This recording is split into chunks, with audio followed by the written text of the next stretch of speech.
And now, Effective Communication with Phil Zeller, CEO, Dale Carnegie, Southwest Michigan. You ever have those things that just pop up during the day and they bring back a flood of memories into your mind? You know the ones, it's the little things. For me, there was the other day, just minding my own business. All of a sudden, I see Winnie the Pooh. Winnie the Pooh. You remember Winnie the Pooh? You know, he was the bear. He was this little simple bear, but he always was optimistic. And that's what I think that's why I brought back the memories, because Winnie the Pooh, although he wasn't sharp, he wasn't fast, man, that bear was optimistic, though. That bear was always happy and always on a mission and always looking to do something that brought happiness for himself and others, and always looking to help his friends out there in the woods.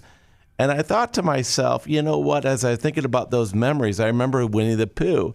And that's the good memory. But then I started processing Winnie the Pooh. And there was this other character on Winnie the Pooh, Eeyore.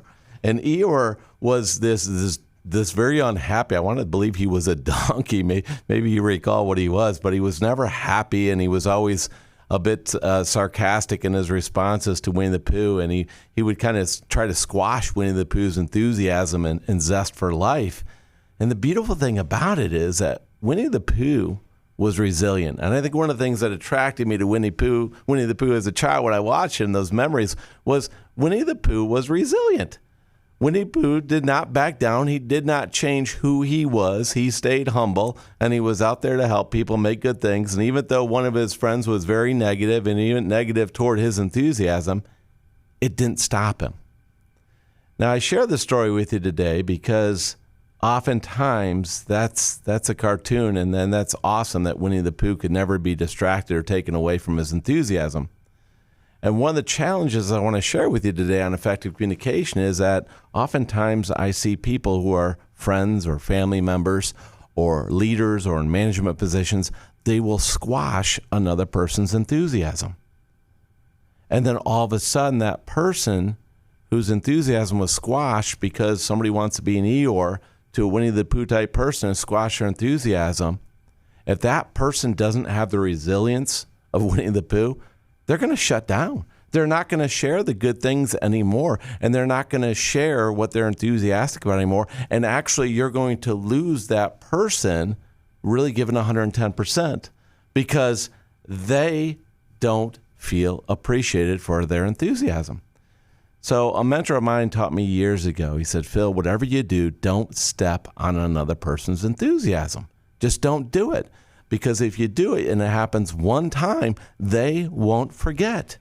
And they're less apt to open up and share with you later. And we need people. We want open communication. We need open communication. We need to expand the bandwidth. Y'all want more bandwidth. So let's make sure that we don't ever squash a person's enthusiasm.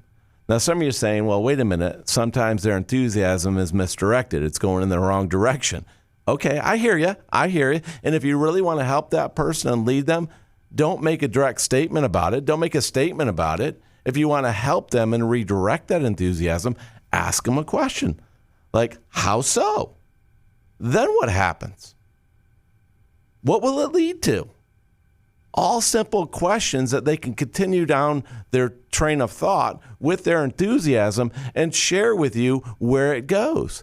And as you take an interest in it, they'll get excited, they'll stay excited, and they'll want to participate more, and they'll want to do more because of you just being there to listen and engage and ask questions. And again, if you want to get frustrated because that enthusiasm, for whatever reason, you don't see it going the right way, don't shut it down. Don't shut it down.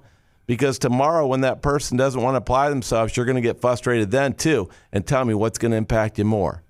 So take a breath and just ask them. I hear you. How so? What happens next when we do that? Then what? And what would that lead to? And get them to own their enthusiasm in a productive way to produce results. And if you do this as a leader, people are going to love working with you, and you're going to have those charged energy type A people that get things done around you because they know they're valued, they're appreciated, and they can put their enthusiasm to work for you. Because as Dale Carnegie said, He said, enthusiasm is more than just a zest for work. It is the whole of life and living. If you have it, you have a priceless possession. Cherish it. So my challenge to you, leader, make sure that you bring out the enthusiasm in everyone, and most importantly, in yourself, to earn the life that you deserve. Now go make it happen.